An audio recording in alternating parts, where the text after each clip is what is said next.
Assalamualaikum warahmatullahi wabarakatuh. Waalaikumsalam warahmatullahi wabarakatuh. Assalamualaikum warahmatullahi wabarakatuh. Alhamdulillahi hamdan katsiran tayyiban mubarakan fih kama yuhibbu rabbuna wa yardah. Asyhadu an la ilaha illallah wahdahu la syarikalah wa asyhadu anna Muhammadan abduhu wa rasuluh. Ya ayyuhalladzina amanu taqullaha haqqa tuqatih wa la tamutunna illa wa antum muslimun. Allahumma salli wa sallim wa barik ala nabiyyina Muhammadin wa ala alihi wa ashabihi wa tabi'in wa tabi'in wa man tabi'ahum bi ihsanin ila yaumiddin. Ma'asyiral muslimin wal muslimat, komunitas Sinar Mas yang dimuliakan Allah, alhamdulillah di pagi hari ini Allah Ta'ala masih memilih kita menjadi hamba-hambanya yang hadir di taman di antara taman-taman surga. Mudah-mudahan kehadiran kita meskipun melalui online ini Allah berkahi dan Allah masukkan kita kelak ke taman surga yang sebenarnya. Amin ya rabbal alamin. Salawat dan salam semoga selalu tercurah kepada kekasih Allah, seorang yang paling bertakwa, paling mulia akhlaknya, paling luhur budi pekertinya, paling istiqomah agamanya, paling damai hatinya, paling sakinah keluarganya Nabi Muhammad sallallahu alaihi wasallam. Begitupun kepada keluarga beliau, para sahabatnya, tabi'in, atba'ut tabi'in, dan kita sebagai umatnya di akhir zaman ini, di zaman yang sudah tua ini, di zaman yang tanda-tanda kiamat sudah begitu banyak. Mudah-mudahan Allah Ta'ala teguhkan kita di atas agama yang lurus. Amin. Dan selamatkan kita bersama orang-orang yang dicintai dalam agama yang lurus di dunia wal akhirat. Amin ya rabbal alamin. Bapak Ibu yang dimuliakan Allah, berbicara tentang meraih cinta Allah pasca Ramadan, maka saya akan kutipkan di awal pertemuan ini sebuah hadis Nabi yang diriwayatkan oleh Imam Muslim dalam kitab sahihnya terkait dengan meraih cinta Allah. Beliau alaihi salatu wassalam bersabda, ahabbul a'mali indallahi ta'ala adwamuha wa inqal. Sabdanya singkat. Ahabbul a'mali indallahi ta'ala adwamuha wa inqal. Amalan yang paling dicintai oleh Allah Ta'ala adalah amalan yang terus-menerus meskipun sedikit. Coba perhatikan. Ini cocok sekali terkait dengan tema kita hari ini. Kita raih cinta Allah bukan cuma di bulan Ramadan. Kita kenal Allah dengan sebenarnya bukan hanya di bulan Ramadan. Tapi kita gapai cinta itu selepas Ramadan berlalu. Caranya bagaimana? Caranya adalah tetap melakukan amal soleh yang biasa kita kerjakan di bulan Ramadan, di luar bulan Ramadan. Amal ini tidak perlu banyak, tidak perlu bombastis. Sekali sedekah 1 miliar misalnya. Lalu setelah itu sampai mati nggak sedekah lagi, begitu ya. Sekali baca Quran 10 juz, selesai itu nggak baca Quran lagi, nggak begitu. Amalan yang dicintai oleh Allah adalah amalan yang terus-menerus dilakukan walaupun cuma sedikit. Salat malamnya tidak harus 11 rakaat seperti tarawih di Ramadan. Kalau dirasa nantinya malah bakal nggak sholat lagi. Kebanyakan kita kan begitu ya. Baru tumben sholat malam, langsung 11 rakaat. Bacaannya panjang. Sholatnya panjang, lagi khusyuk, bagus. Bahkan sajadah pun sampai basah dengan air mata. Sholatnya bagus 11 rakaat. Besoknya pas mau bangun lagi malam, apa yang terjadi? Setan tiup-tiupin ke telinganya. Udahlah, kemarin kan sudah 11 rakaat, sekarang istirahat aja dulu, nggak apa-apa. Allahu Akbar. Begitu ya? Ada banyak orang terjadi seperti itu. Tetapi yang paling dicintai oleh Allah, bukan amal yang sekali besar, lalu berhenti. Tapi amal yang sedikit, tapi terus-menerus. Sedekahnya cuma 5.000 per hari. Tapi tiap pagi nggak pernah kelewat. Sholat malamnya cuma 2 rakaat per malam. tapi nggak pernah dia lalui malam kecuali dia menegakkan sholat itu. Baca Qur'annya mungkin hanya 1 ain, nggak 1 juz, tapi dia rutin membacanya setiap habis maghrib. Allahu Akbar. Inilah amalan yang dicintai oleh Allah selepas pasca Ramadan. Bagaimana kita menjaga amalan tersebut terus-menerus untuk kita kerjakan meskipun hanya sedikit. Saya mengutip perkataan yang luar biasa bagus dari seorang ulama, penulis tafsir yang amat terkenal, yaitu Al-Imam Al-Hafidh Ibnu Katsir rahimahullahu ta'ala. Beliau pernah berkata begini. Ini bagus sekali nih untayan kalimatnya. Inna min thawabil hasanah al-hasanata ba'daha. Wa inna min jaza'is sayyi'ah as-sayyi'ata ba'daha. Coba perhatikan kalimatnya. Di antara balasan, di antara buah, di antara ganjaran dari suatu amal kebaikan adalah seseorang akan mengerjakan amal kebaikan selanjutnya. Di antara balasan amal kebaikan adalah seseorang akan mengerjakan amal kebaikan selanjutnya. Para ulama di antaranya Ibnu Rajab Al-Hambali rahimahullah menafsirkan bahwa di antara tanda diterimanya suatu amal, dia akan tergerak hati dan jiwanya untuk mengerjakan amal yang berikutnya di waktu yang lain. Kalau dibalik, di antara tanda tidak diterimanya amal adalah seseorang tidak berbuat amal itu kembali di waktu yang lain. Makanya untuk mengukur apakah ibadah Ramadan kita sukses, qabul diterima di sisi Allah, caranya gampang. Cek setelah Ramadan, apakah dia masih melakukan amalan yang sama di luar Ramadan. Kalau di Ramadan dia sholat malam, apakah dia sholat malam di luar Ramadan? Kalau di Ramadan dia jaga mulutnya dari hal-hal yang bisa merusak puasanya, apakah dia lakukan di luar Ramadan? Jadi di antara buah tanda diterimanya amal kebaikan, sekaligus balasan dari amal kebaikan itu adalah seseorang akan melakukan kebaikan berikutnya. Jadi, kalau ada orang sudah berbuat baik nih, kemudian di waktu yang lain dia tidak melakukan hal yang sama, alias berhenti melakukan amal kebaikan itu, jangan-jangan itu tanda bahwa amal kebaikan yang pertama dia lakukan tidak diterima oleh Allah Subhanahu wa Ta'ala. Bapak Ibu yang dimuliakan Allah, inilah yang dimaksud dengan istiqomah. Inilah yang dimaksud dengan istiqomah. Jadi kalau berbicara amalan yang bersifat kontinuitas, berlanjut, maka kita bicara istiqomah. Apa itu istiqomah? Secara singkat dulu. Istiqomah kalau orang Jawa biasanya menyebutnya dengan istilah, punten kalau saya salah ya, istilahnya katanya jejek atau ajek. Kalau orang Sunda bilang istiqomah itu langgeng. Kalau orang ahli hukum bilang istiqomah itu konsisten. Kalau orang barat sana bilang istiqomah itu namanya continue. Itu istiqomah secara singkat. Tetapi kita lihat bagaimana para ulama memberikan definisi tentang istiqomah. Baik, istiqomah yang kita bicarakan sebagai sarana buat kita meraih cinta Allah selepas Ramadan adalah berasal dari kata qama yaqumu istiqomah yastaqimu istiqomatan. Secara bahasa istiqomah artinya tegak atau selalu tegak, berdiri tegak. Itu makna istiqomah. Ada sekitar 10 orang sahabat yang mencoba memberikan definisi tentang istiqomah.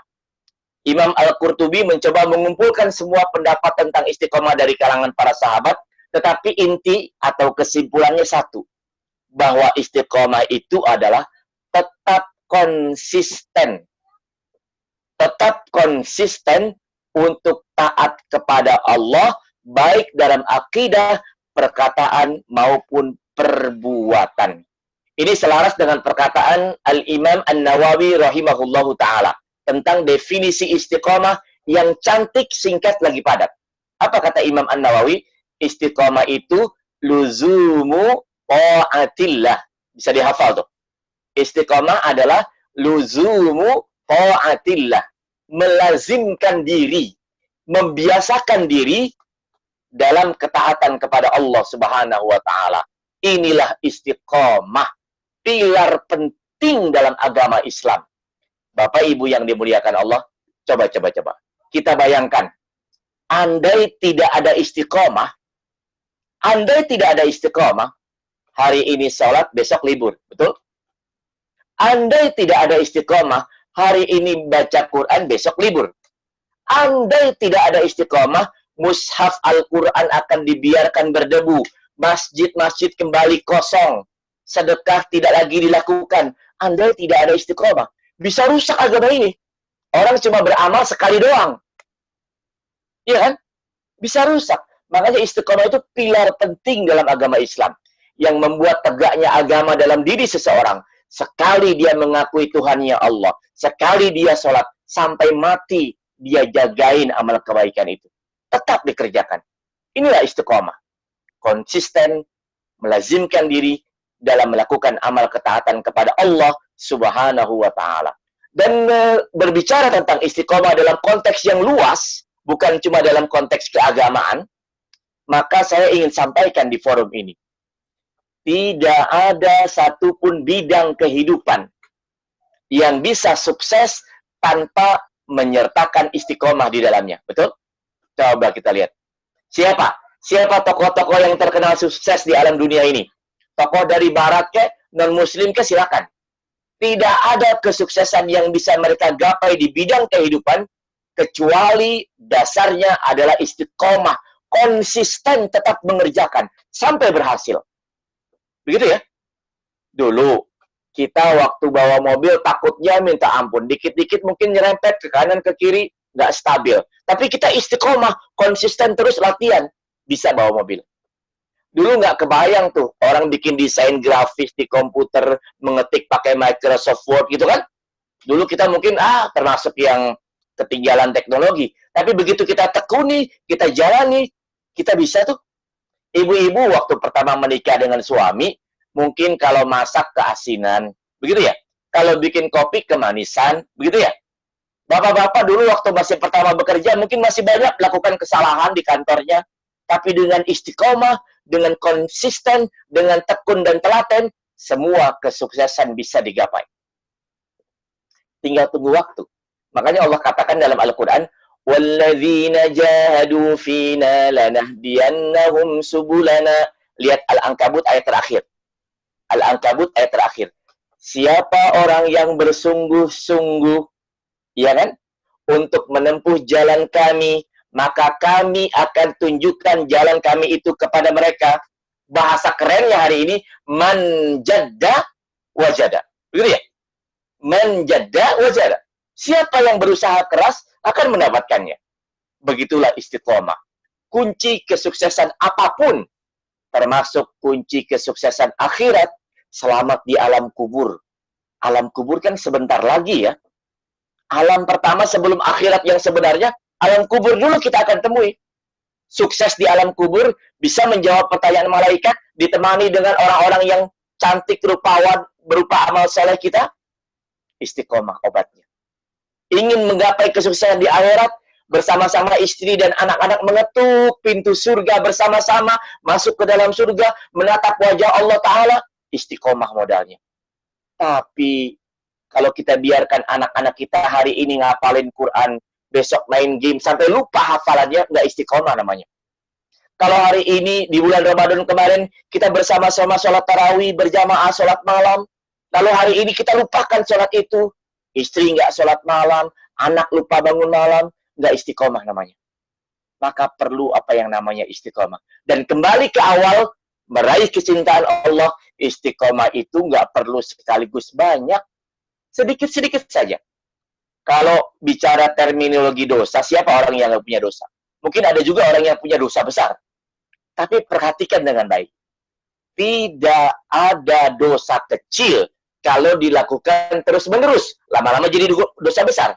Dan tidak ada dosa besar kalau istighfar setiap hari sepanjang helaan nafas. Maka dosa besar hilang, terkikis habis dengan istighfar terus-menerus. Astagfirullah wa atubu ilaih. Astagfirullah wa atubu ilaih. Ini istiqomah namanya. Sedikit tapi terus-menerus. Raihlah kecintaan Allah dengan menjadi hamba-hamba Allah yang istiqomah. Dan jangan seperti seorang hamba yang pernah ditanyakan kepada seorang ulama, ini dikutip oleh Al-Imam Ibnu Rajab, bahwa seorang ulama pernah kedatangan seorang lelaki bertanya, "Wahai Imam, bagaimana pendapatmu tentang seorang lelaki yang hanya ibadah di bulan Ramadan? Di luar Ramadan dia nggak lagi ibadah." Apa jawab ulama tadi? Bi'sal qaum. Bi'sal qaum. La ya'rifuna Allah haqqa illa fi syahri Ramadan. Amat jelek, buruk sekali orang-orang yang tidak mengenal Allah dengan sebenarnya kecuali hanya di bulan Ramadan. Seolah-olah ingin dikatakan, siapa yang ibadah hanya di bulan Ramadan, dia punya Tuhan yang bernama Allah hanya di bulan Ramadan. Di luar Ramadan, Tuhannya berbalik kepada uangnya, kepada hartanya, kepada jabatannya, kepada anak-anaknya. Orang yang hanya ibadah di Ramadan, di luar Ramadan dia tinggalkan ibadah itu. Dia seolah-olah hanya punya Tuhan yang bernama Allah hanya di bulan Ramadan. Di luar Ramadan, entah siapa Tuhannya. Padahal Allah Subhanahu wa Ta'ala, Rabbuna wa Rabbukum, Tuhan kami dan Tuhan kalian semua, tidak hanya ada di bulan Ramadan, tapi di luar Ramadan, Allahu Rabbuna, Allah masih Tuhan kita semua. Maka jangan hentikan ibadah yang biasa kita lakukan di bulan Ramadan untuk meraih kecintaan Allah pasca Ramadan. Baik, sekarang coba rinci. Saya nggak perlu banyak-banyak. Amal apa saja di bulan Ramadan yang perlu kita jagain hari ini? Nggak usah banyak-banyak. Ramadan banyak sekali amal ibadah kita. Kita jagain 3 saja deh. Pesan saya 3 saja. Nggak usah banyak-banyak. 3 saja dari amal Ramadan kita jagain. Pertama, sholat sunnah. Atau sholat malam. Jagain tuh. Iya kan? Coba di Ramadan yang lalu kita sudah sholat tarawih ya. Bersama imam. Malamnya masih mau bangun lagi sholat sunnah. Sholat sunnah hajat. Sholat sunnah taubat. Dan lain sebagainya. Di luar Ramadan ini, apakah kita masih sholat malam? Apakah masih sholat sunnah? Jagain, Pak. Minimalnya sholat sunnah rawatib. Yang 10 tuh jagain. Habis sebelum subuh 2 rakaat, sebelum zuhur 2 rakaat, sesudah zuhur 2 rakaat, sesudah maghrib 2 rakaat, sesudah isya 2 rakaat, totalnya 10. Jagain tuh. Atau paling enggak jagain sholat malam 2 rakaat saja, plus witir 3 rakaat. Kalau nggak mampu ya sudah, sholat malamnya nanti dulu deh, witirnya aja 3 rakaat. Kalau nggak mampu juga witirnya 3 rakaat, karena bangunnya selalu kesiangan, minimal 1 rakaat aja deh. Jagain tuh sholat malam. Witir 1 rakaat, masa nggak bisa? 1 rakaat doang. Yang penting jangan tinggalkan sholat malam. Dulu, di kalangan para sahabat, kalau ada orang yang tidak sholat malam, dia golongan munafik, Pak. Golongan munafik. Tapi hari ini, kita seolah-olah sholat malam jadi sesuatu amalan yang besar ya. Padahal itu kelaziman kita. Kelaziman kita. Ya, makanya jagain 1 setelah Ramadan, sholat sunnahnya jagain. Yang kedua, jagain apa? Jagain puasanya. Ramadan 30 hari sebulan full kita puasa. Di luar Ramadan kita jagain puasa. Minimalnya dalam sebulan 3 hari. Berapa hari? 3 hari. Orang menyebutnya ayyamul bir. Iya kan? 13, 14, 15. Setiap tengah bulan kalender Hijriah. Atau minimalnya Senin, Kamis. Atau lebih bagus puasa Daud. Atau di bulan Syawal nih. Sekarang tanggal 21 Syawal. Masih ada sekitar 8 hari lagi. 8 hari ya, 8 hari. Jadi masih bisa puasa Syawal 6 hari. Masih bisa. Dan ganjaran puasa Syawal nggak main-main. Rasulullah SAW bersabda, "Man shoma Ramadhana thumma atba'ahu sitta min Syawal, kana kasiyamid dahr." Siapa orang yang puasa Ramadan, kemudian puasa di bulan Syawal 6 hari doang, maka dia seolah-olah sudah berpuasa selama setahun penuh. Coba, siapa orang yang bisa puasa setahun penuh? Kecuali orang yang puasa Ramadan ditambah 6 hari doang. Ini masih ada di tanggal 21 sekarang. Kalau mulainya besok Ahad, selesainya ya sekitar hari Sabtu. Ya. Jangan lewatkan puasa Syawal. Beneran gede bener ganjarannya. Setahun penuh. Coba kita hitung. Puasa Ramadan 30. Puasa Syawal 6 hari. Jadi 36. Setiap amal kebaikan itu kan rumusnya dikali 10 ya. Bi asyri amthaliha dikali 10. 36 dikali 10, 360. Itu sama dengan jumlah hari dalam setahun. Makanya yuk tunaikan sholat Syawal buat yang laki-lakinya yang belum. Dan ibu-ibu juga tunaikan Syawal. Ustadz, saya kecegat sama haid. Ustadz, saya masih punya qadha, nggak masalah. Yang punya qadha tidak apa-apa menunaikan Syawal dulu. Ini pendapat yang saya pilih. Walaupun ada juga ulama yang berpendapat qadha dulu. Tetapi saya memilih pendapat yang menyatakan Syawal dulu tidak apa-apa 6 hari buat ibu-ibu ya. Syawal dulu 6 hari. Nanti qadhanya di hari-hari yang lain. Sebagaimana riwayat dari Ibunda Aisyah radhiyallahu anha yang beliau tidak menunaikan qadha kecuali di bulan Rajab ya, di bulan apa? Sya'ban. Berarti beliau kemungkinan Syawal dulu 6 hari. Begitu ya. Jadi bukan alasan ya buat ibu-ibu yang punya qadha Ramadan untuk tidak puasa Syawal 6 hari.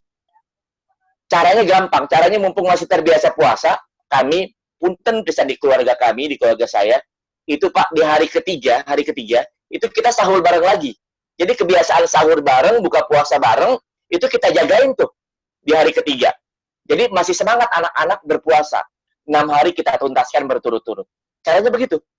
Dan mumpung masih ada suasana puasa Ramadan kemarin, bangun sahur bareng lagi. Nanti buka puasa bareng lagi. Mumpung sekarang lagi new normal, mungkin bolehlah pesan makanan dari restoran begitu ya, supaya lebih semangat buat anak-anak misalnya. Tapi jangan tinggalkan 6 hari di bulan Syawal ini. Sebagai tanda apa? Tanda kita masih berlangsung amalnya, istiqomah amalnya setelah Ramadan berlalu. Yang ketiga, salat sudah, puasa sudah.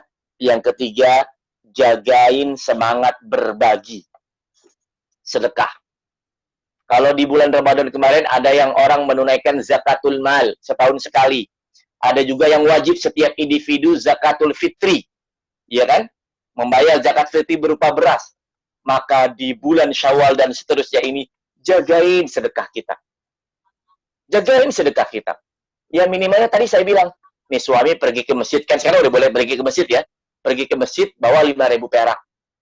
Masukin kotak infak. Tapi rutin tiap pagi. Atau istri, sambil ke pasar misalnya, biasa nemuin pengemis yang itu juga. Coba dawamkan sedekah cuma 5.000 saja. Atau kalau nggak ada banget 2.000 saja. Begitu ya. Daripada rutin sedekah sama tukang parkir 2.000 begitu ya. Tetapi kepada pengemis tidak. Masya Allah. Jangan sampai terjadi seperti itu. Jadi jagain sedekah kita, semangat berbagi kita di luar Ramadan yang biasa kita lakukan di bulan Ramadan. Jadi 3 itu ya. Amanah saya, pesan saya, jagain yang 3 ini. Salat sunnahnya, puasa sunnahnya, dan sedekah infak atau sedekahnya. Saya ingin kutipkan sebuah kisah tentang keteladanan para salafus salih terkait dengan istiqomah ini. Tentang kisah seorang sahabat bernama Abdullah bin Ummi Maktum. Abdullah bin Ummi Maktum atau Ibnu Ummi Maktum. Dia seorang tua renta, juga seorang tunanetra. Coba, udah komplit sekali penderitaannya ya. Sudah tua, ya, kemudian tunanetra, kemudian nggak punya orang yang menemani dia di penghujung usianya. Dia ikut hijrah ke Madinah. Satu hari, karena dia merasa berat pergi ke masjid. Pertama, dia sudah tua. Kedua, dia tunanetra. Yang ketiga, dia nggak punya penuntun untuk nganterin sholat berjamaah ke masjid. Dia datang ke rumah Rasulullah, minta keringanan agar dibolehkan sholat di rumah. Sholat wajibnya di rumah. Lalu Rasulullah pun memberikan izin kepada Abdullah bin Ummi Maktum untuk sholat di rumah. Nggak apa-apa. Udah tua, tunanetra, nggak punya penuntun pula. Boleh sholat di rumah. Tapi belum sempat Abdullah bin Ummi Maktum keluar dari pintu rumah Rasulullah. Rasulullah kemudian bertanya, hal tasma'un nida bis-shalah? Wahai lelaki, apakah engkau mendengar suara panggilan azan? Dijawab, na'am. Maka Rasulullah berkata, fa'ajib, penuhi panggilan azan itu. Nggak jadi, diralat keputusan pertama tadi. Kalau masih mendengar panggilan azan, meskipun dia tua, meskipun dia buta, meskipun dia nggak punya seorang pun penuntun, wajib pergi ke masjid. Itu pesan Rasulullah. Maka sejak ada fatwa dari Rasulullah SAW, Abdullah bin Umi Maktum pun istiqomah pergi ke masjid. Pagi berangkat ke masjid, siang ke masjid, sore ke masjid, malam ke masjid. Tiap hari dia pergi untuk menunaikan kewajiban itu. Karena ini perintah Rasulullah SAW. Satu hari ada kejadian luar biasa. Ketika Abdullah bin Umi Maktum lagi istiqomah pengen sholat Isya ke masjid, karena zaman dahulu penerangan masih yang jadi barang langka ya Pak. Kalau kita hari ini maupun malam jalan terang benderang, rumah banyak lampu. Kalau zaman dahulu lampu itu mahal, barang mahal lampu itu. Di jalan itu gelap gulita. Abdullah bin Umi Maktum keluar dari rumahnya hendak menunaikan sholat Isya. Di tengah jalan tiba-tiba dia tersandung batu yang besar.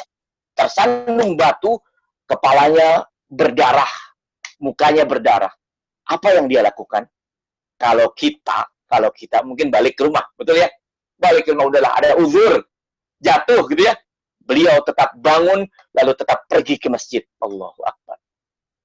Sampai di masjid orang-orang pun pada bertanya, kenapa mukamu berdarah-darah? Dia jelaskan, aku terjatuh tadi di jalan.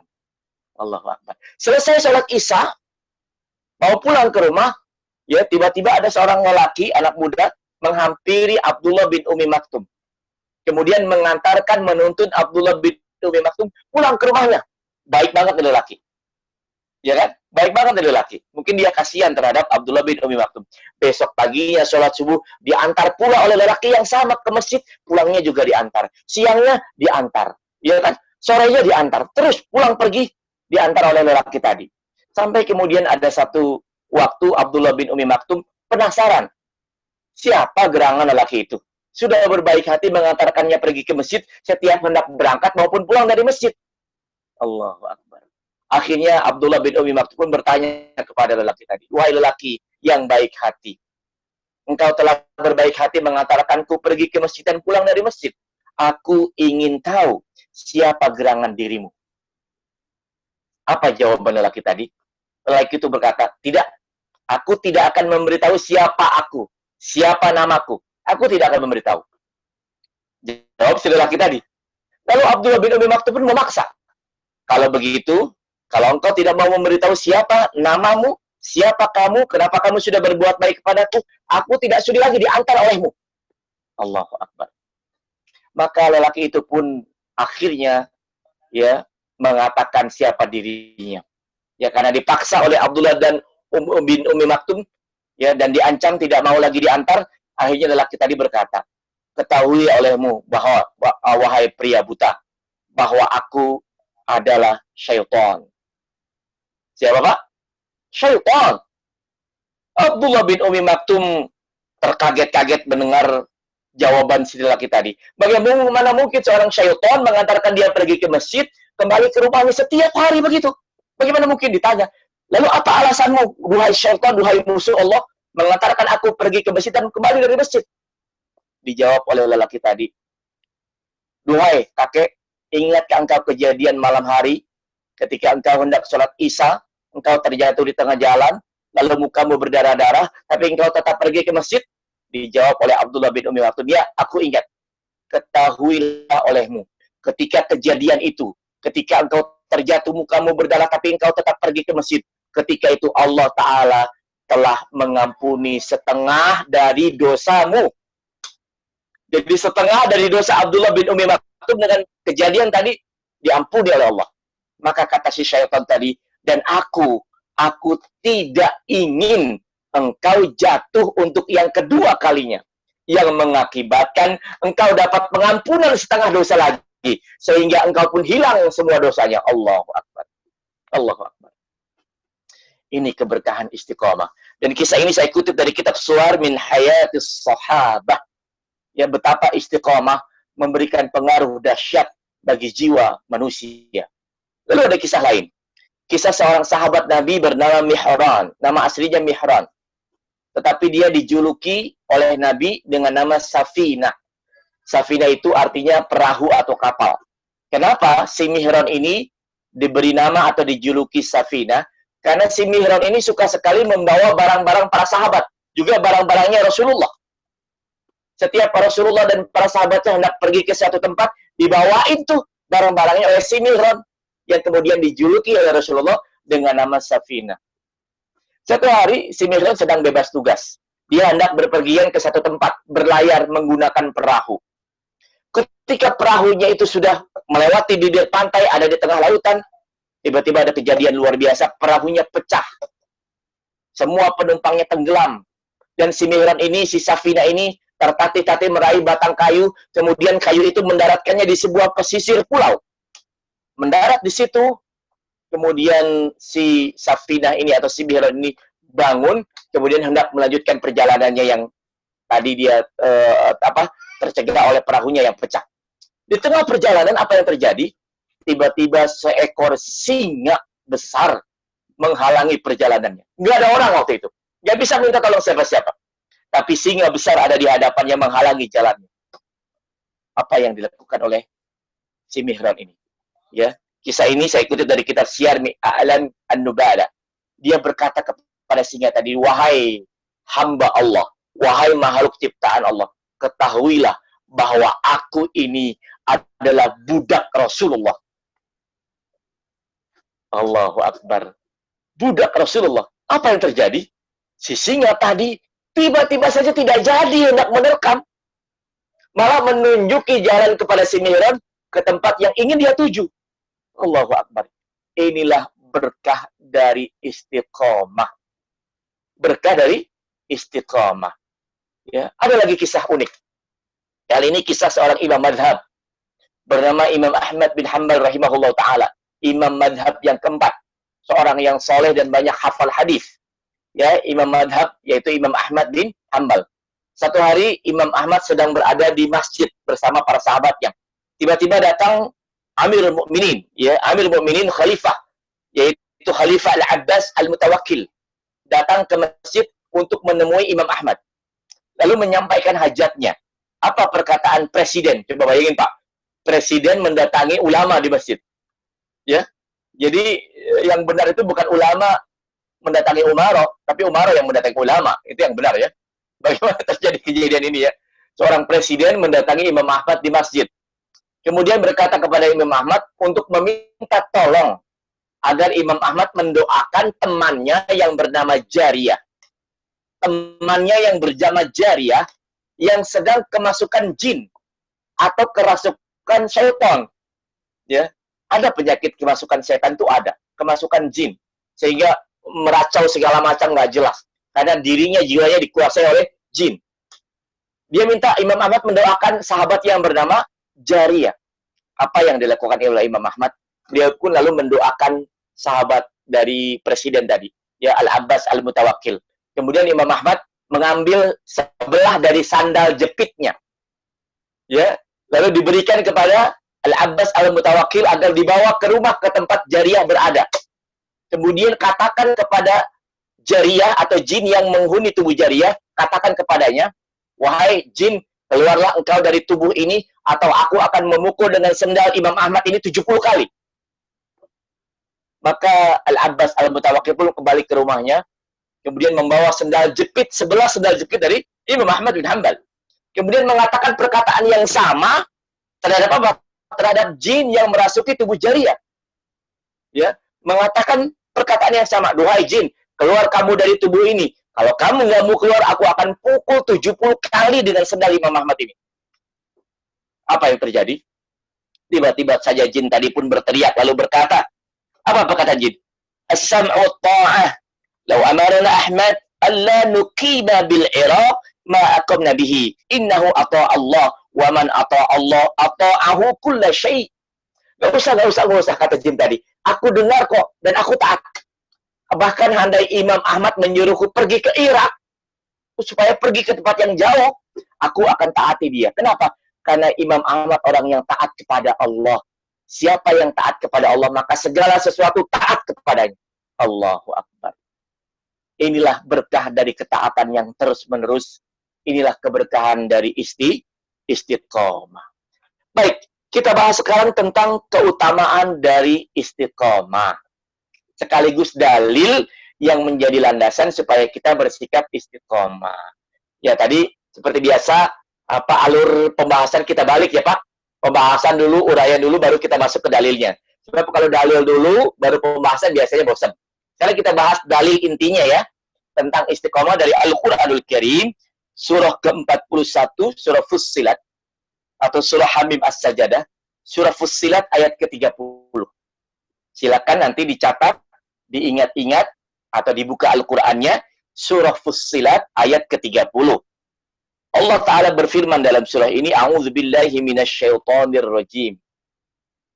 Innal ladzina qalu rabbuna Allahu tsumma istaqamu tatanazzalu 'alaihimul malaikatu alla takhafu wa la tahzanu ألا تخافوا ولا تحزنوا وأبشروا بالجنة التي كنتم توعدون.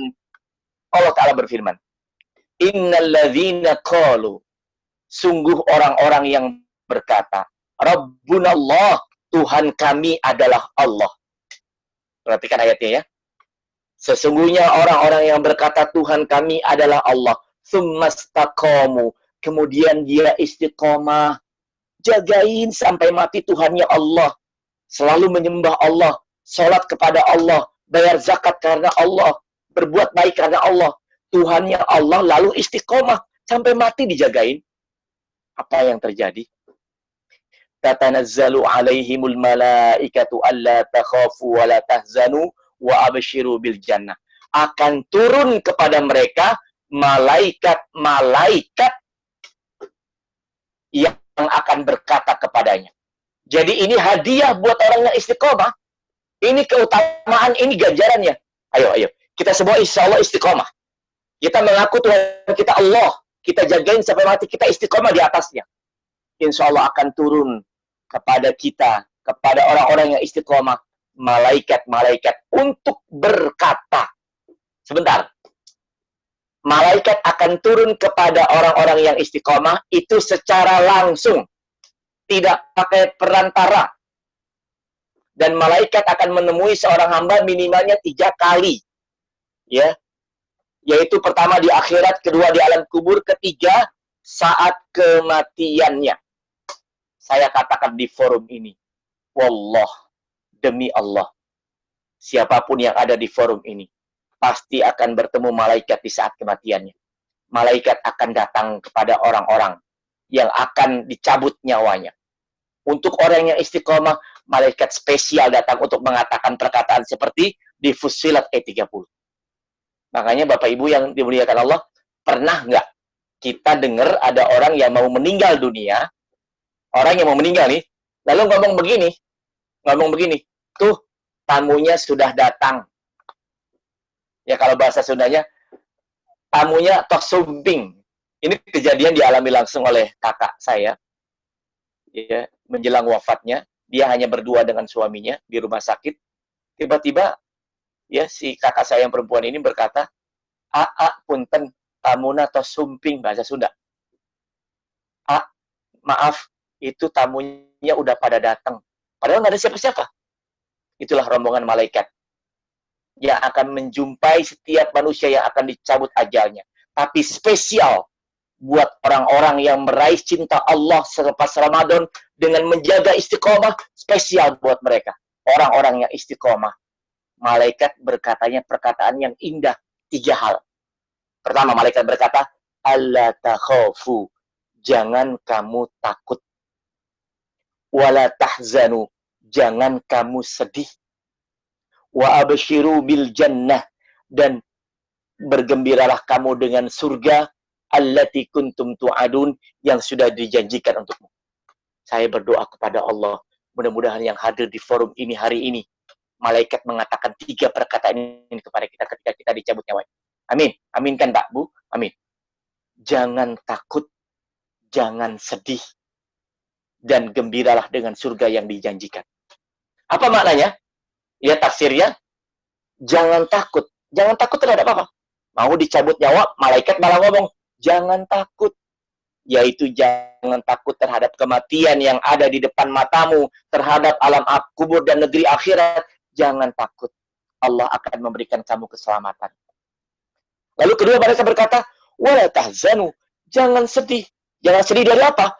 Jangan sedih terhadap orang-orang tercinta di belakang kamu yang kamu tinggalkan. Istrimu, anak-anakmu, orang tuamu, bibimu, pamanmu yang dalam pemeliharaanmu. Jangan sedih terhadap orang-orang yang kamu tinggalkan. Mereka mah urusan Allah, jaminannya Allah. Allahu Akbar. Lalu yang ketiga, wa absyiru bil jannati allati kuntum tu'adun. Dan gembiralah kamu kelak dengan surga yang telah dijanjikan kepadamu.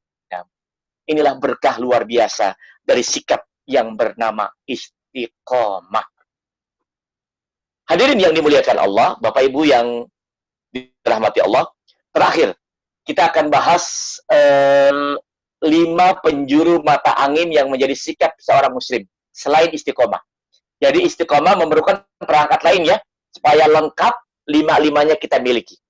Jadi 5 ya prinsip hidup seorang muslim. Ke bawah, ke atas, ke kanan dan ke kiri, ke belakang dan ke depan. Saya ulangi, 5 prinsip hidup seorang muslim: ke bawah, ke kanan dan ke kiri, ke bawah, ke atas, ke kanan dan ke kiri, ke belakang dan ke depan. Apa itu? Ke bawah tawadhu.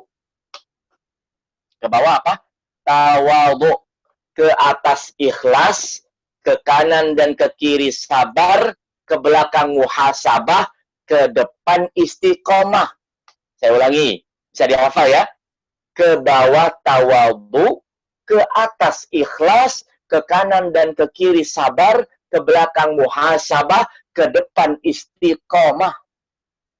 Ke bawah tawadhu. Tawadhu itu rendah hati, tidak sombong, jauhi takabur. Dalam urusan dunia kita harusnya tawadhu. Urusan dunia, urusan harta, urusan materi, jangan lihat ke atas, lihat ke bawah. Banyak orang yang masih membutuhkan tawadhu. Kalau kita punya mobil, tetangga belum tawadhu. Tawadhu. Kalau kita dikasih nikmat, orang lain belum tawadhu. Nah, jangan sombong, jangan takabur. Yang pertama, ke bawah, kita tawadhu. Terhadap orang-orang yang di bawah binaan kita, di bawah pengasuhan kita, tawadhu lah. Jangan belagu, jangan sombong. Security mungkin dianggap di bawah kita. Tawadhu kita. Ya, tawadhu kita. Masuk ke gerbang komplek, coba buka jendela, ucapkan assalamualaikum. Jangan main klakson, lalu main begitu saja lewat. Tawadhu lah. Walaupun mereka digaji oleh warga, digaji oleh kita. Tawadhu terhadap orang-orang di bawah kita. Terhadap ya pengasuh anak-anak kita atau khadimah di rumah, tawadhu lah. Terhadap staf kita di kantor, tawadhu lah. Dan kalau kita tawadhu, rendah hati, itu bukan menurunkan derajat kita, malah menaikkan derajat kita. Pak, kalau kita menjauhi takabur atau sombong, kita bersikap rendah hati, itu bukan menurunkan derajat kita, malah menambah kemuliaan kita. Pertama, ke bawah tawadhu. Kedua, ke atas ikhlas. Apa makna ikhlas? Ikhlas itu as-salan musaffa. Disyaratkan dalam surah Muhammad, surah ke-47. As-salan musaffa artinya madu. Madu yang murni. Maka ikhlas maknanya murni. Apa itu murni?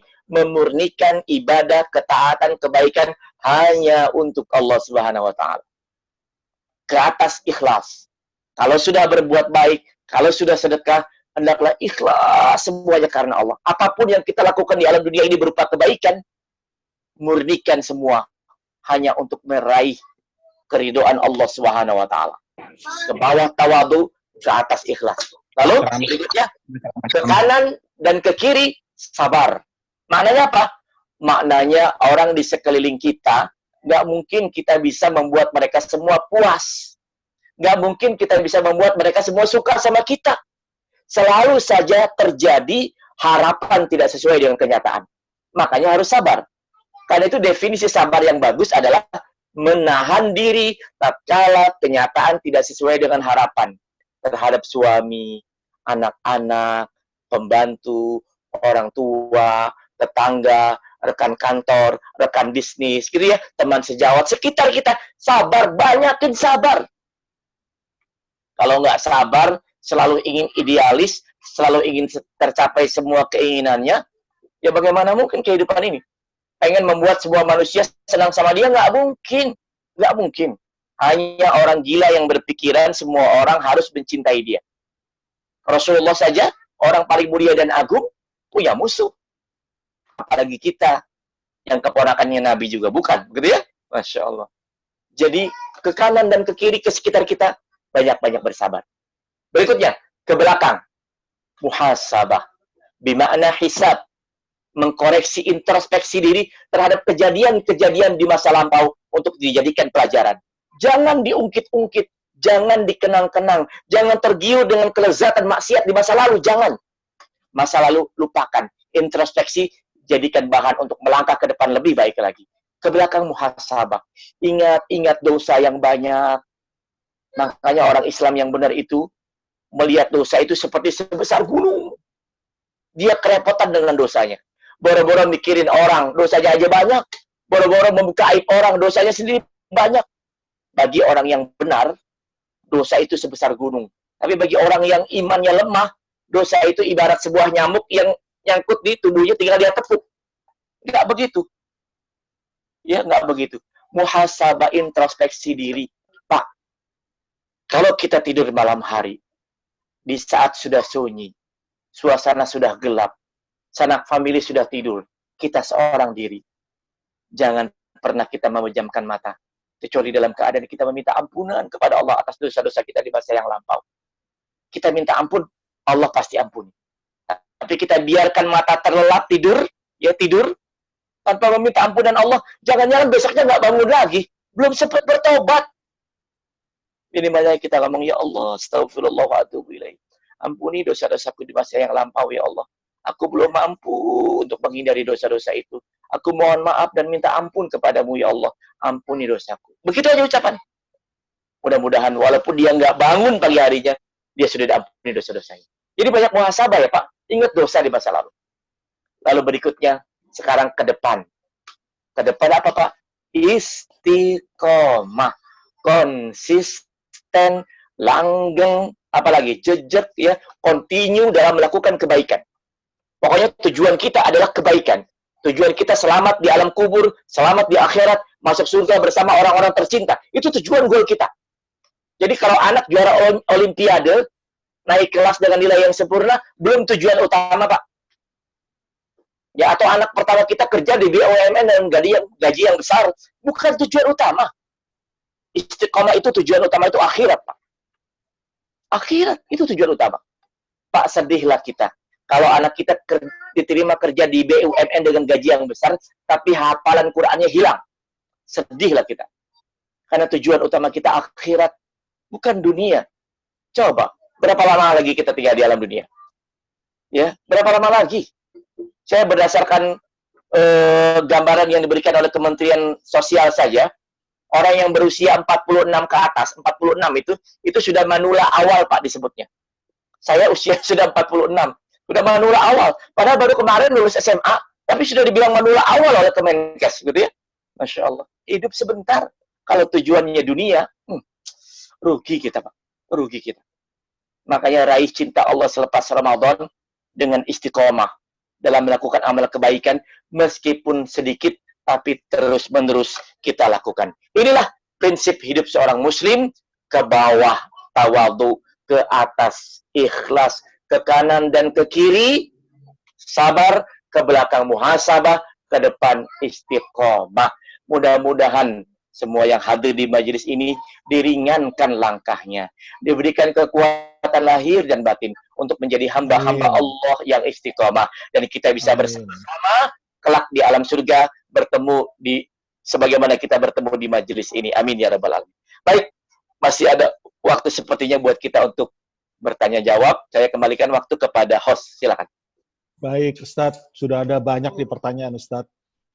Yang pertama, bagaimana kiat menjaga iman kita yang sering naik turun, agar hati dan iman kita tetap stabil? Bagaimana cara yang paling efektif? Maksudnya, Ustadz. Ya, baik. Satu-satu dulu aja ya.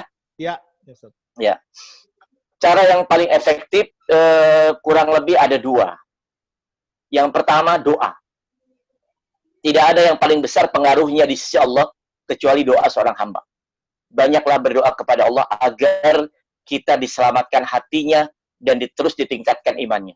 Doa yang paling sering dibaca oleh Rasulullah Sallallahu Alaihi Wasallam dan bisa kita ikuti adalah doa yang berbunyi, Ya muqallibal qulub, tsabbit qalbi ala dinik. Gampang ya? Ya muqallibal qulub, tsabbit qalbi ala dinik. Saya ulangi. Ya muqallibal qulub, tsabbit qalbi ala dinik. Wahai Allah yang maha pembolak-balik hati, maka arahkan hati kami agar teguh, agar kokoh di atas agamamu. Itu doanya. Jadi yang pertama tentu saja berdoa. Ini paling besar pengaruhnya. Bahkan dibanding ikhtiar sekalipun paling besar doa.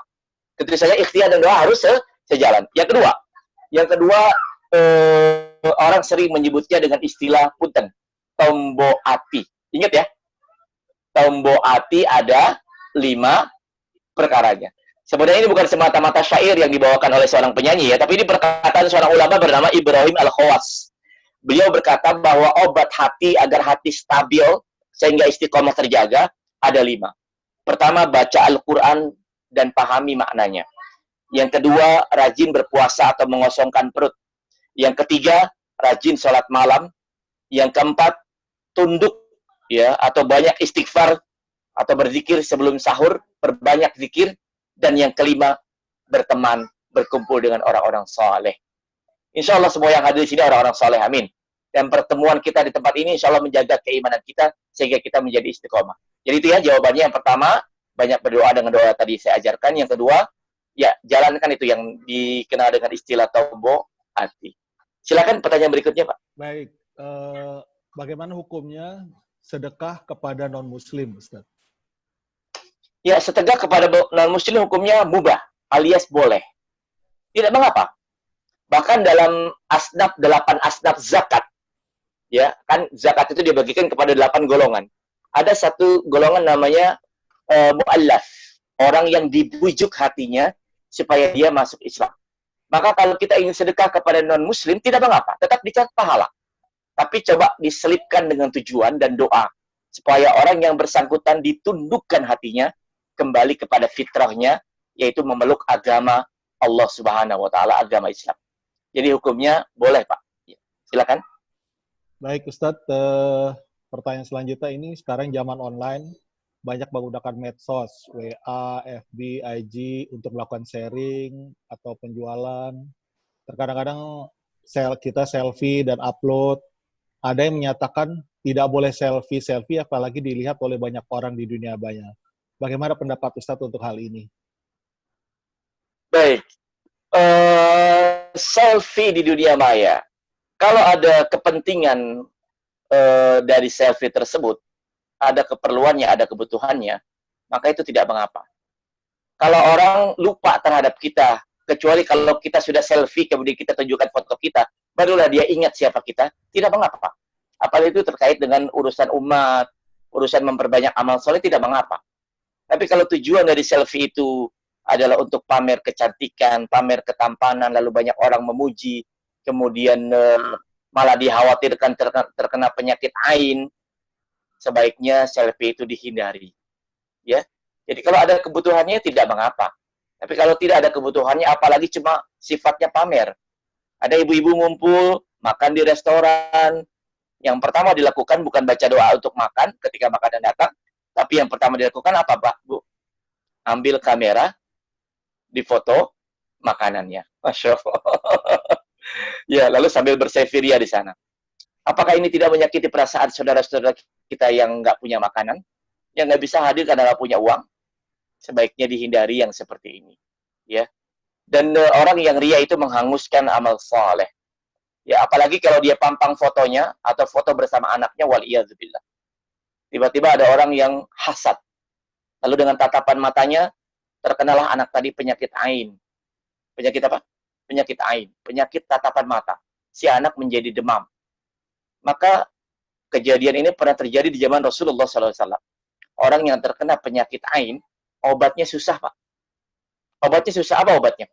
Obatnya itu, orang tadi kalau pengen sembuh, dia harus mandi dari air bekas mandi orang yang hasad lewat tatapan mata itu. Coba bayangin. Kalau kita pasang foto anak kita, lalu kemudian anak kita tiba-tiba demam karena ada orang yang menatapnya dengan ain, ya, dengan menyebabkan penyakit ain, sakit anak kita nggak tahu siapa yang natap.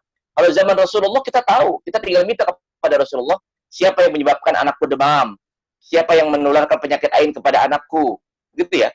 Rasulullah kasih tahu dengan wahyu dari Allah. Hari ini nggak ada yang tahu. Mungkin, ini baru mungkin ya, ini perkataan saya bukan perkataan ulama. Mungkin sebabnya ada orang punya sakit nggak sembuh-sembuh. Sakitnya mungkin biasa-biasa saja, ya, tapi nggak sembuh-sembuh. Kenapa? Salah satunya mungkin karena dia terkena penyakit ain, penyakit tatapan mata. Yang ini harus kita jauhi. Makanya Rasulullah mengajarkan doa agar kita berlindung kepada Allah dari penyakit ain. Jadi itu jawaban terhadap selfie ya. Jadi, kalau tidak ada keperluannya, tidak ada kebutuhannya, lebih baik dihindari. Wallahu a'lam. Baik Ustadz, selanjutnya kita sudah berusaha istiqomah dengan sholat sunat dan sholat malam, tapi sesekali ada bolong. Misalkan dalam 1 minggu ada saja yang tidak dilakukan. Apakah itu artinya kita belum istiqomah meskipun sudah berusaha? Ya, baik. Ukuran istiqomah memang relatif.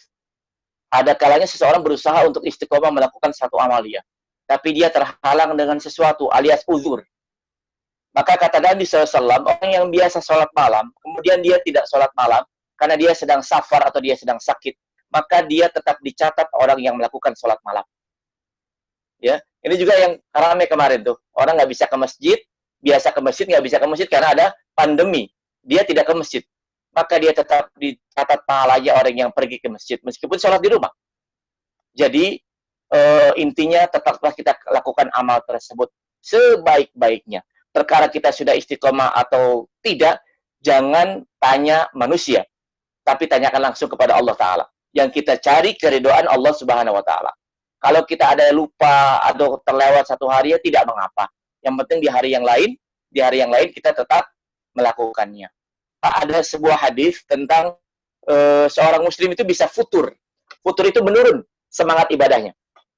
Maka beruntung orang-orang yang ketika futur menurun semangat ibadahnya, dia kembali kepada amalan yang lain, amalan sunnah yang lain. Contoh, dia lagi futur imannya, lagi kurang semangat baca Quran. Dia bisa kembalikan, dia gantikan dengan amal soleh yang lain. Misalnya mendengarkan pengajian dari para ustadz, membaca buku agama, sebagai selingan lah. Karena itu memang takdirnya, iman itu naik dan turun, naik dan turun. Beruntunglah orang ketika turun imannya, dia kembalinya kepada sunnah, bukan kepada yang lain. Begitu ya? Wallahu a'lam. Mudah-mudahan bisa terjawab. Baik, ini satu lagi Ustadz. Terkait penyakit ain, mohon contoh real penyakit ain di zaman sekarang dan kiat untuk menghindarinya. Iya, untuk di zaman sekarang, saya lebih real lagi kalau mau dikutip di zaman Nabi SAW ya, kisahnya ya.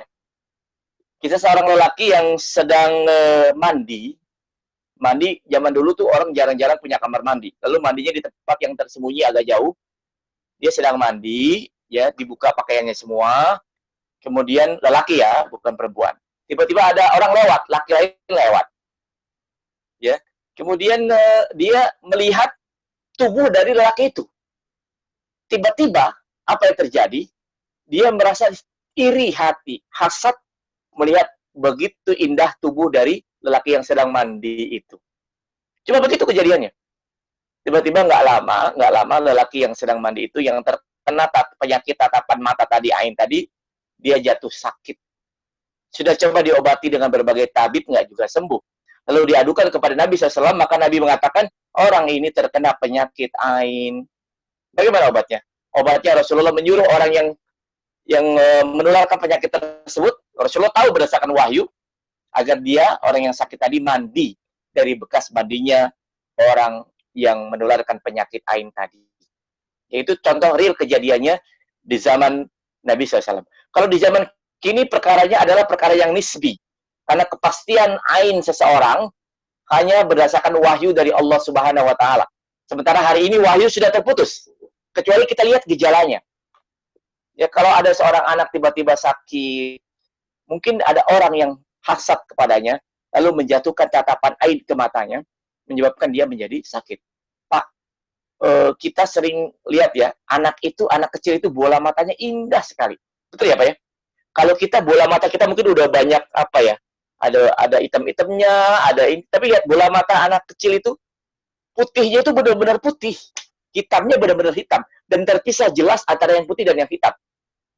Ada orang yang sangat menyukai bola mata anak kecil gitu ya. Masya Allah. Kita khawatir kalau ini bisa menyebabkan penyakit ain. Wallahu a'lam. Wallahu a'lam. Begitu ya? Baik. Bagaimana hukum makan dari hewan yang disembelih tanpa ucapan bismillah? Ya, kalau hukum asalnya adalah haram. Hukum asalnya adalah haram.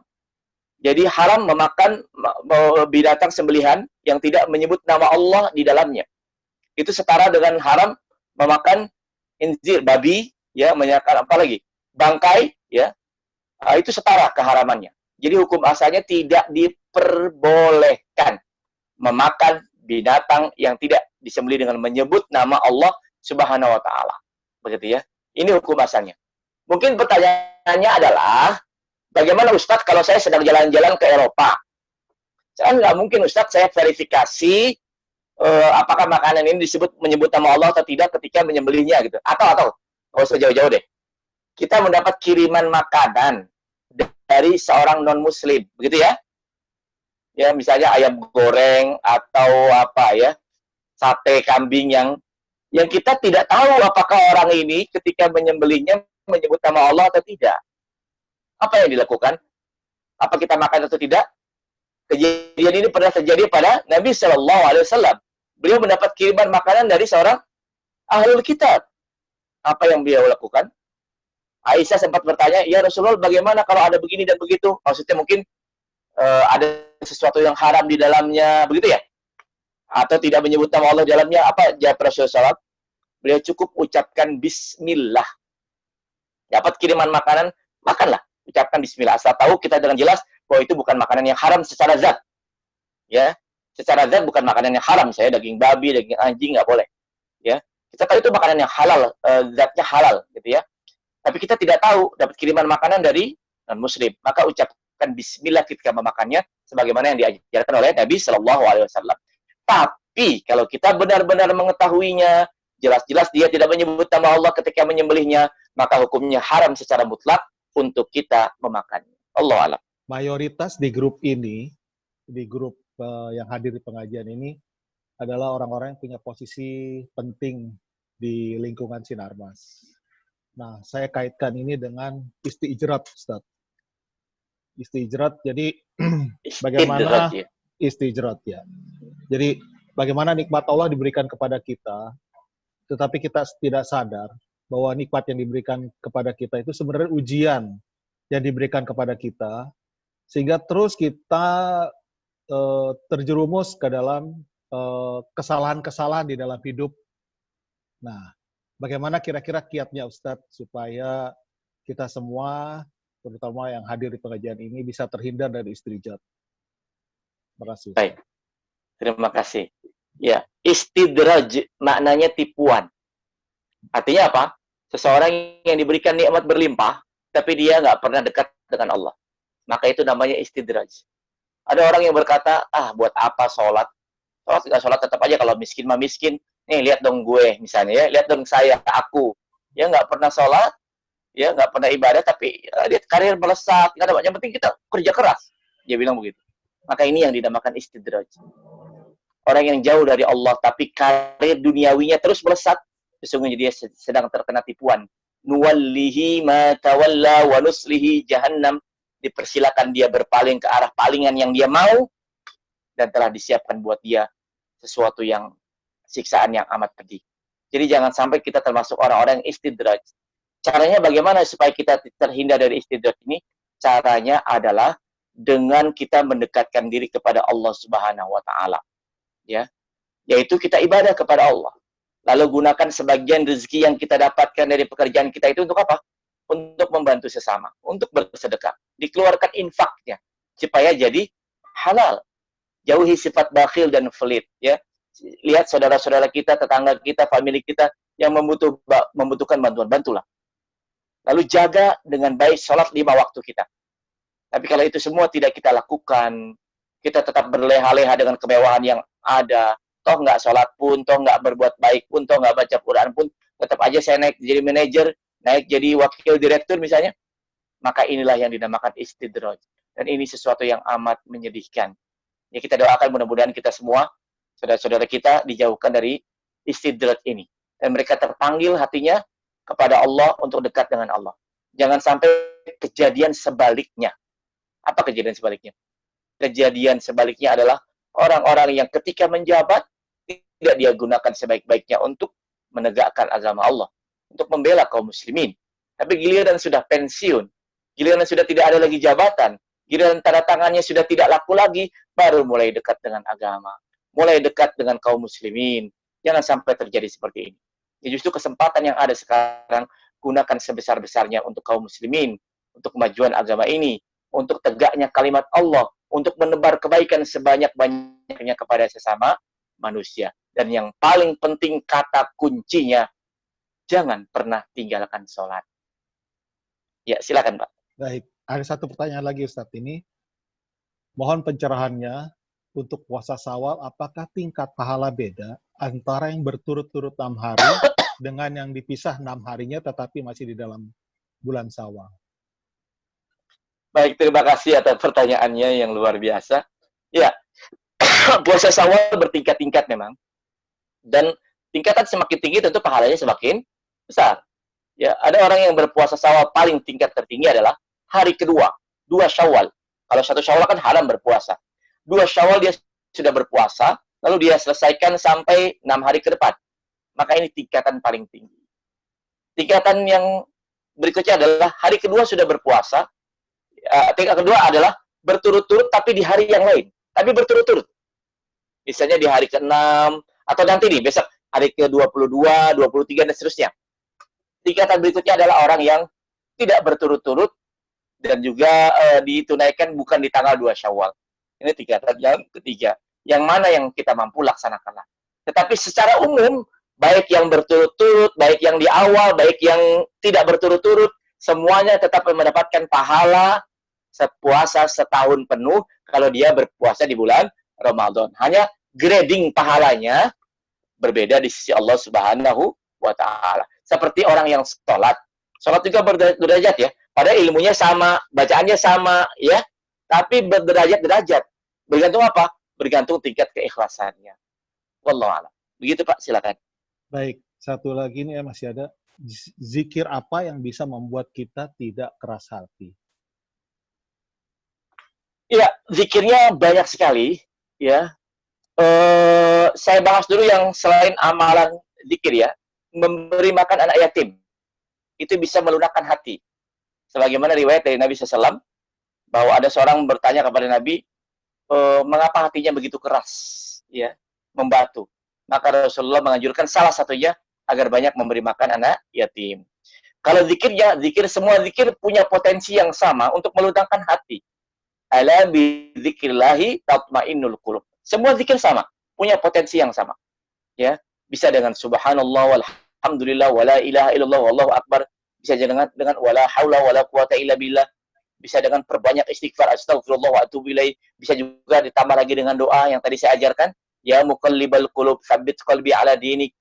Tetapi saya kalau boleh memberi amanah di forum ini, zikir yang terbaik adalah zikir yang dilakukan di waktu pagi dan petang. Berdasarkan ayat yang banyak dalam Al-Quran, diantaranya di akhir-akhir surat Qaf. Ya, jadi zikir yang utama itu di akhir, setelah sholat subuh sampai sebelum matahari terbit, dan setelah sholat asar sampai sebelum matahari terbenam. Para ulama membahasakannya dengan zikir pagi dan petang. Kalau ada waktu, mudah-mudahan kedepannya bisa kita bahas nih, supaya kita bisa jagain nih hidup kita ini dengan zikir pagi. Orang yang berzikir pagi dijagain sampai sore. Orang yang berzikir sore dijagain sampai pagi. Ya, kita pelajari secara khusus zikir pagi dan petang supaya jadi penjagaannya. Karena semakin tebal zikirnya, seperti tentara yang memakai baju besi. Baju besi yang semakin tebal akan semakin sulit anak panah menembus ke arah tubuhnya. Begitulah zikir kita di pagi hari. Kita bentengi hari-hari kita di siang hari dengan zikir pagi.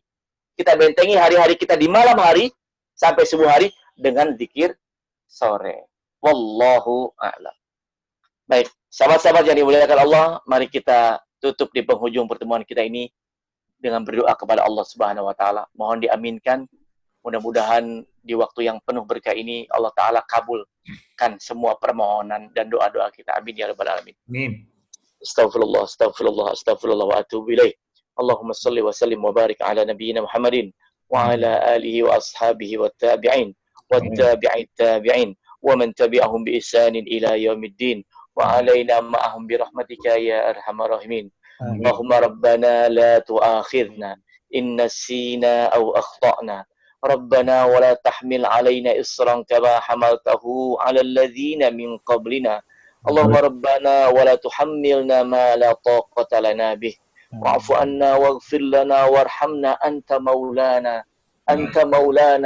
أنت مولانا فانصرنا على القوم الكافرين اللهم أرنا الحق حقا وارزقنا اتباعه وأرنا الباطل باطلا وارزقنا اجتنابه اللهم ربنا آتنا من لدنك رحمة وهيئ لنا من أمرنا رشدا اللهم ربنا آتنا في الدنيا حسنة وفي الآخرة حسنة وقنا عذاب النار وقنا عذاب النار وصلى الله على نبينا محمد صلى الله عليه وسلم وعلى آله وأصحابه الأخيار وسلم تسليما كثيرا والحمد لله رب العالمين. Saya tutup, mohon pamit dengan kafaratul majlis. Subhanakallahumma wa bihamdika, asyhadu an la ilaha illa anta, astaghfiruka wa atubu ilaik. Sampai ketemu lagi di kajian berikutnya.